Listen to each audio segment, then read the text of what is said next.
Bom dia, galera. Tudo bem com vocês? Espero que estejam todos bem, que seus familiares estejam bem, né? Estou morrendo de saudades de todos vocês. Espero que essa pandemia passe o mais rápido possível e que logo, logo nós estejamos todos juntinhos novamente e que passe bem rapidinho. E vamos lá para a nossa aula de hoje, que é sobre a Revolução Industrial. Então, primeiramente, o que é revolução? Revolução é mudança. Revolução é uma mudança significativa no modo de vida das pessoas. É uma mudança na sociedade. Essa mudança, ela pode ocorrer uma ruptura na sociedade, né? A revolução é uma ruptura na sociedade. Então, vamos dar um exemplo aqui. Quando ocorreu o impeachment da Dilma, foi uma mudança que ocorreu e não uma revolução, tá? Porque não foi uma, vamos dizer assim, uma ruptura, foi uma mudança.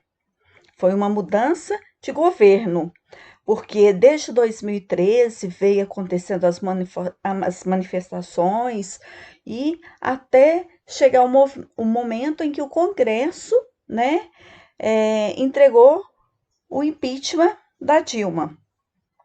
Então, isso aí foi o quê? Uma mudança de governo, no qual Temer, então, entra no governo. Então, foi somente uma mudança de governo. Não houve uma ruptura no modo de vida da população. Agora, a Revolução Industrial, essa sim, é uma ruptura na mudança de vida das pessoas. Por quê? As pessoas deixam de viver aquele modo de vida que era um modo de vida artesanal, um modo de vida agrícola, para passar a viver de uma forma de vida industrial, com produtos industrializados. Esse sim, isso é uma ruptura. Aí sim nós podemos falar em uma revolução, ok? Espero que vocês tenham entendido. Então vamos dar. A maioria dos produtos, né? Ou seja, todos os produtos que nós utilizamos no nosso dia a dia, desde a hora que nós levantamos até a hora que nós vamos deitar, nós estamos utilizando os produtos industriais. Tudo, tudo, tudo. Até a água que chega na torneira das nossas casas, ela passa por um processo industrializado. Por quê? A água ela tem que ser tratada. Então é utilizado produtos químicos para que ela seja tratada. E estes produtos químicos, eles passaram por uma produção industrial, né? Os canos para essa água chegar até a nossa casa são industrializados.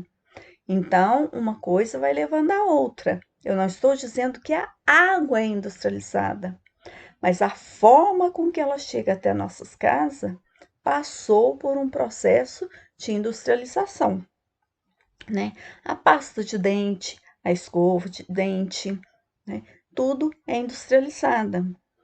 E aí a gente vai todo o processo. O café, ele é natural, mas acontece que para ele chegar até a sua casa bonitinho ali, ele passou por todo um processo, desde a colheita, né, até ele chegar na sua casa empacotado, bonitinho, ele passa por uma transformação e ele vai ser também industrializado, porque ele passa pela secagem, depois ele vai passar pela ele vai ser pela torrefação, depois ele vai ser pela moído, ele vai ser empacotado, e aí ele vai chegar até o mercado. Então, ali quando ele é moído, ele vai ser utilizado o quê? Máquina, quando ele na torrefação, utiliza-se máquina. Então, aí já é um processo industrial, né? Com a invenção das máquinas, tudo ficou mais fácil para a humanidade. Tudo, tudo, tudo, né? Só que nós também pagamos um preço mais caro por isso, né? Porque a gente quer andar de acordo com a evolução, com a tecnologia, então tudo é mais caro. Então, para a gente conseguir andar de acordo com esse avanço tecnológico, a gente tem que ter condições. Nós temos um exemplo aí na tela muito bacana, que são os celulares. Então, aí a gente tem vários modelos de celulares que é o que nós chamamos de avanço tecnológico. Então, cada dia surge um modelo de um celular diferente. Então, o que é isso? É o avanço tecnológico, que nós não damos conta de acompanhar esse avanço tecnológico, porque cada dia sai um modelo diferente. E nós não temos condições de cada dia estar comprando um modelo de celular diferente, né? Isso é só um exemplo que eu estou falando para vocês. Essa velocidade das inovações tecnológicas hoje em dia muda a forma de viver da população, a forma de trabalhar, de nos relacionarmos, né? A comunicação pessoal. Antigamente, as pessoas se relacionavam através de um telegrama, de uma carta. Hoje, as pessoas se relacionam como? Através, principalmente, do celular. Antes, quem tinha um parente no Rio de Janeiro, como fazia? Mandava um telegrama, mandava carta, a carta levava dias para chegar no Rio de Janeiro. O telegrama demorava, às vezes chegava no mesmo dia, mas demorava horas, né? Se era uma coisa muito urgente, chegava no mesmo dia, mas era horas, não é igual hoje, que em minutos você consegue falar. Bom, mas tinha também o telefone fixo. Só que o telefone fixo funcionava da seguinte forma: eu poderia falar com meu parente lá no Rio de Janeiro. Só que o seguinte, eu tinha que saber se esse parente estava trabalhando. Então, qual o horário que eu poderia falar com ele? Ah, era só à noite? Então, só às 19 horas que eu poderia falar com ele. Às 19 horas é que eu iria poder ligar para ele. Hoje não. Hoje, a qualquer hora, a qualquer momento, se eu não posso ligar porque ele está no serviço, eu mando um WhatsApp, né? Então, a comunicação hoje é rápida, é fácil, né? Então, ele não pode atender, mas o WhatsApp ele pode visualizar. Então, é tudo muito fácil hoje, a comunicação, né? Hoje, a gente comunica via WhatsApp, via e-mail, né? Temos vários outros meios aí na internet de nos comunicarmos, né? Tem Instagram.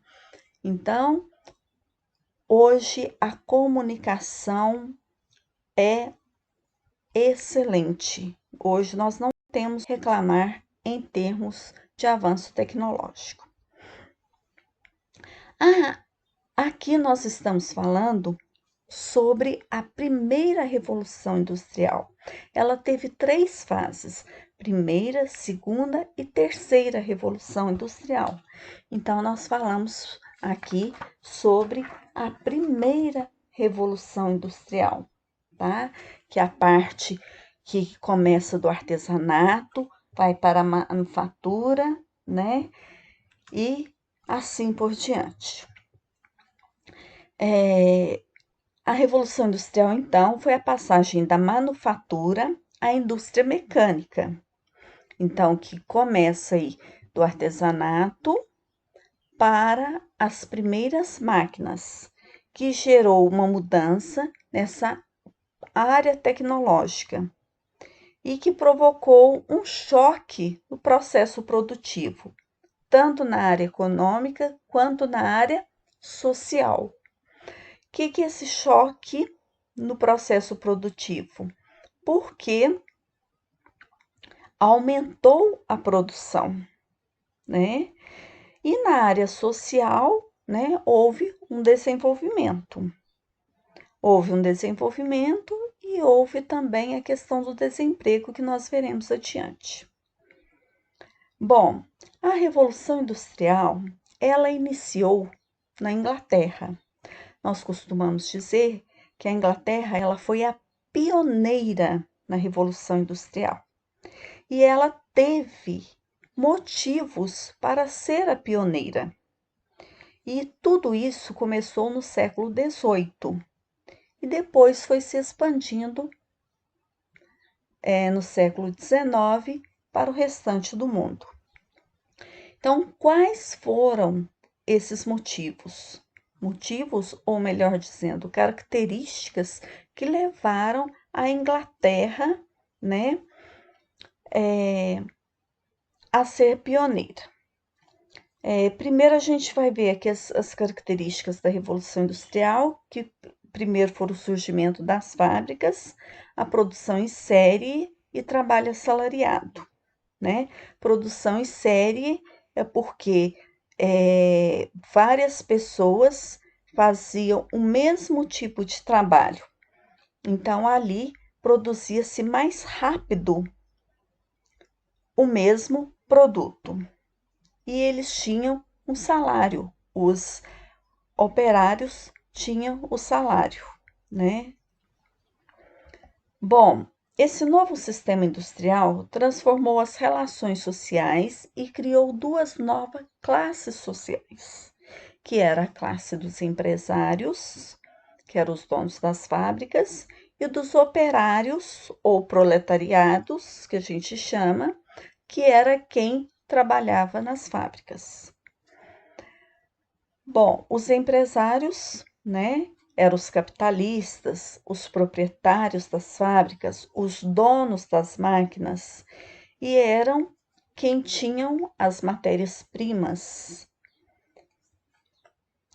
Os operários ou proletariados eram aqueles que possuíam a força de trabalho e que vendiam essa força de trabalho em troca do salário. Então, eram os trabalhadores, os operários. O primeiro ramo industrial a utilizar máquinas foi a área da fiação, a tecelagem de algodão. Foi a indústria têxtil. Então, o algodão era relativamente barato nesse período. Então, eles começaram, a Inglaterra começou a importar dos Estados Unidos e do Oriente o algodão. E começaram, então, a tecer o algodão e foram trabalhando para fazer esses tecidos. E essa máquina ofereceu uma grande atração e foi aumentando cada vez mais o capital aí dos empresários ingleses, né? A máquina de tear. A locomotiva, como eu já disse para vocês, que foi o primeiro transporte aí que ajudou e muito nessa primeira fase da industrialização. A máquina, ela substituiu o trabalho do homem. Com isso, ela acabou gerando desempregos, porque o homem no campo, ele trabalhava, né? Tinha muito emprego para o homem no campo. E com a máquina ela gastava muitas das vezes um operador apenas. Então, com isso, houve muito desemprego. Olha aí nessa imagem do tear, apenas um operário, né, no tear, comandando a máquina. Então, não era necessário mais pessoas. Então, houve muitas pessoas desempregadas. Essas pessoas, né, saíram do campo e tiveram que ir para cidades maiores em busca de uma nova oportunidade de emprego. Então, elas foram trabalhar muitas das vezes nas indústrias, né? Foram procurar serviço nas indústrias, e aí é o que nós chamamos de êxodo rural, a saída do homem do campo para a cidade. Os tecidos de algodão estavam sendo cada vez mais procurados, né? Naquela época, as damas da sociedade, os cavaleiros, né, para fazerem lindos vestidos, ternos, né? A sociedade europeia muito bem vestidas, como vocês podem observar na ilustração ao lado. Então, foi aumentando cada vez mais a procura e a industrialização foi dando cada vez mais certo e foi sobressaindo cada vez mais. Então, a aceitação do produto nas colônias foi maravilhosa. Então, não havia nenhuma lei, né, que impedisse o progresso da industrialização. Os capitalistas desse período estimulavam financeiramente os inventores para que superassem a forma antiga de tecer e fiar. Então, eles investiram tudo o que eles puderam para melhorar cada vez mais as máquinas, para que a produção aumentasse ainda mais. Com isso, né, um inventor, Richard, criou uma nova máquina hidráulica, uma máquina de fiar, né, que é o mesmo, uma máquina de tear, só que aqui é uma máquina hidráulica de fiar. Ela é uma máquina mais rápida. Então, com isso, a produção se torna, obviamente, mais rápida. As invenções não pararam por aí. Então, novos criadores foram mostrando aí as suas criações, né? Samuel Crompton criou uma máquina com fios mais resistentes e finos para fazer tecidos leves. James Watt criou a máquina a vapor, um invento mais importante. Foi criado também o barco e a locomotiva a vapor, né? Que é um invento mais rápido, né? Para levar os produtos para outros países com mais agilidade. Hoje em dia, As máquinas, elas são controladas por computadores.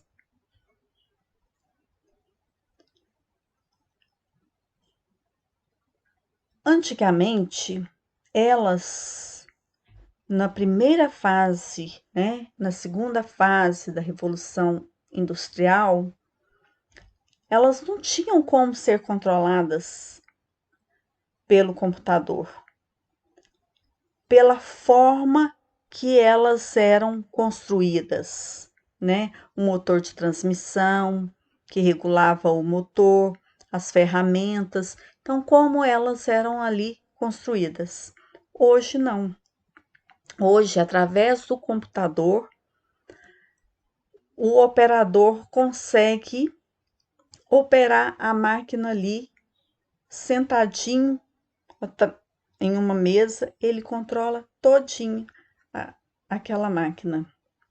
Então, isso tudo nós devemos a quê? Ao avanço tecnológico. Então, isso aí a gente já pode dizer que é o quê? A terceira revolução industrial. Vamos imaginar aqui uma fábrica de jeans. Numa fábrica de calça jeans, tem assim, uma fila de máquinas. Vamos imaginar 3 filas de máquinas. Na primeira, todas as costureiras estão cortando as peças. Então, ali elas vão estar cortando as calças, os bolsos, né? A segunda, vão costurar. A terceira, vão o quê? Vão colocar os zíperes, os botões, as presilhas, fazer os arremates finais. Então, isso aí é o que nós chamamos de quê? De divisão do trabalho e do trabalho em série. Com isso, agilizava o trabalho, né? Agiliza o trabalho e se produz mais, porque ao tempo que uma costureira fazia todo o processo sozinha, o trabalho em série, ele é mais rápido. Se faz muito mais peças em menos tempo. Em Londres, houve um aumento da população que chegou a triplicar devido às fábricas e, consequentemente, o número de operários. Então, pessoas de outras cidades foram indo para Londres devido, né, às fábricas localizadas em Londres em busca de empregos. Bom, agora nós vamos falar de como eram as condições de trabalho dos operários. Estamos falando aqui de século XVIII, primeira revolução industrial. A vida dos operários não eram fáceis, gente. Eles tinham jornada de trabalho em torno de 14 a 18 horas diárias. Eu falei para vocês até 16 horas, né? Mas eles tinham até 18 horas. Isso é muita coisa. Com 2 pausas nesse intervalo aí, pausas controladas rigorosamente. Vamos imaginar 10, 15 minutos, controladinho ali. Deu isso, eles tinham que voltar rapidamente para as máquinas. Os horários eram impostos por meio de multas e ameaças, né? Se eles não voltassem para as máquinas naquele horário, eles eram mandados embora ou eles tinham que pagar por aquele minuto de atraso. As crianças a partir de 6 anos eram surradas por qualquer brincadeira, atraso ou caso errassem a forma de executar uma tarefa. Ou seja, as crianças trabalhavam nesse período. Eles utilizavam as crianças principalmente na extração do carvão mineral, porque o carvão mineral eles haviam lugares muito pequenos que somente crianças conseguiam entrar devido ao seu tamanho. Então, utilizavam as crianças para ir extrair o carvão mineral. Mulheres e crianças recebiam menos da metade do salário de um homem. Por isso, era a mão de obra preferida dos patrões. Então, os patrões tinham o quê? Pouquíssimo gastos com os operários. Então, direitos nenhum, somente deveres que os operários tinham. As mulheres grávidas ganhavam o neném, logo em seguida já estavam trabalhando. Levavam os neném, colocavam em balaios, né, cestas feitas de bambu, colocavam, deixavam ali do lado, amamentava o neném, colocava do lado novamente, ficava ali naqueles lugares que não eram arejados, não tinha, né, aquela falta de ventilação, empoeirados, não entrava luz direito, luz solar, né,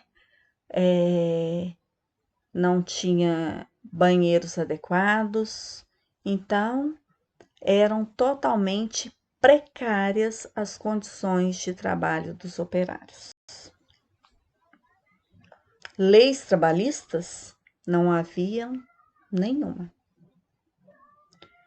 Não havia direitos sociais, não havia descanso remunerado, férias, aposentadoria, licença maternidade, paternidade, licença para tratamento de saúde, não havia seguro-desemprego, 13º salário, não havia seguro-acidente, não havia direito de greve, não havia hora extra condicional, não havia FGTS, Fundo de Garantia por Tempo de Serviço, entre outras coisas mais. Não tinha nenhum tipo de leis trabalhistas. Não existia leis trabalhistas no século XVIII. Entendido? Com tudo isso que vocês estão vendo, começa então a ocorrer neste momento um movimento que nós vamos chamar de ludismo. Ludismo foi um movimento ocorrido na Inglaterra que protestava contra as máquinas.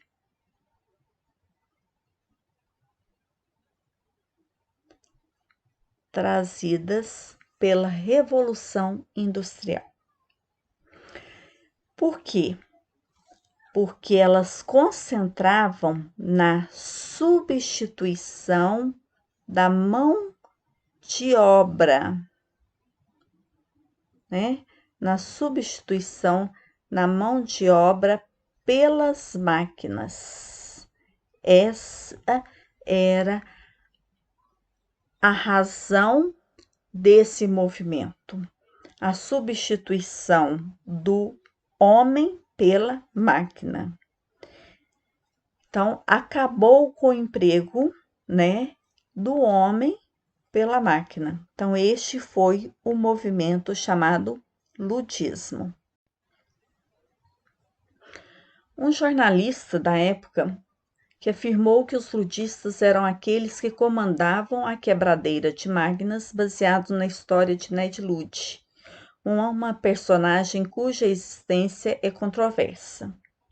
Vale ressaltar que não foi um movimento de operários fabris, mas de artesãos, tá? Vão até grifar aí, artesãos qualificados, cujas habilidades estavam sendo substituídas pelas máquinas, né?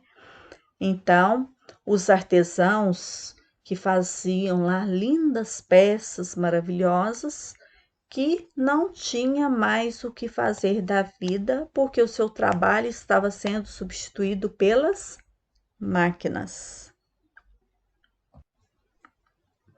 Além do movimento ludista, surgiu um outro movimento que foi o movimento cartista.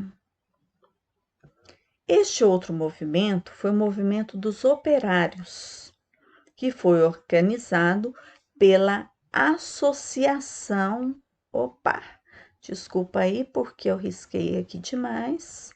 Associação dos Operários. O que essa associação queria? Essa associação, ela exigia melhores condições de trabalho e o fim do voto censitário. O que é voto censitário? É o voto por renda, de acordo com a renda das pessoas.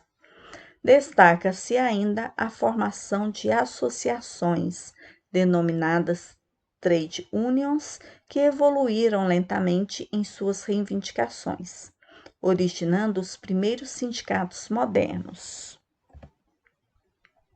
O cartismo foi, ao mesmo tempo, um movimento de caráter nacional e local. Sua dimensão nacional se deve ao fato de trazer consigo segmentos sociais saudosistas, como trabalhadores das indústrias domésticas e dos teares manuais, que entraram em declínio diante do novo sistema industrial. Então, trouxe, além aí, teve os artesãos, como eu já falei, a indústria doméstica, os industriais, o que eu fiz aqui? Risquei tudo. Industriais manuais que entram em declínio diante do novo sistema industrial. Gente, não repara não, mas tá ficando uns risquinhos torto aí, mas eu sou tortinha mesmo para riscar. Bom, ao mesmo tempo, o cartismo buscou sempre privilegiar os métodos de manifestação e as tradições de cada região. Isso deu um caráter local. O movimento pode ser caracterizado predominando a mobilização em torno do parlamento, e foi por isso chamado legalista. Esse movimento se farão presentes na segunda metade do século XIX. Bom, o governo inglês, com a presença do ludismo e do cartismo no cenário inglês, não atende às exigências dos movimentos e dá ordem à polícia para repressão às greves e aos tumultos. Então, presta atenção. O governo inglês dá ordem de quê? Repressão às greves e tumultos. Só que o movimento operário não se intimidou com essa repressão e continuou crescendo e pressionando as autoridades. Os operários então se uniram em luta contra as péssimas condições a que eram submetidos nas fábricas, com o objetivo de ampliar a sua participação política. Eles redigem a Carta do Povo, que foi um documento que exigia o voto secreto e universal e a participação de representantes da classe trabalhadora no parlamento. Esse era o objetivo, a Carta do Povo. Bom, nós vamos terminando por aqui. Se vocês tiverem alguma dúvida, vocês podem deixar alguma mensagem para mim, pode perguntar no WhatsApp, podem deixar na plataforma alguma pergunta que eu respondo lá para vocês, tá bom? Qualquer dúvida que vocês tiverem, eu estou à disposição. Não fiquem com dúvidas, que eu estarei à disposição para respondê-los, ok? Um beijo a todos e eu vou deixar na plataforma as atividades sobre este tema para vocês, tá certo? Um beijo e até a próxima aula.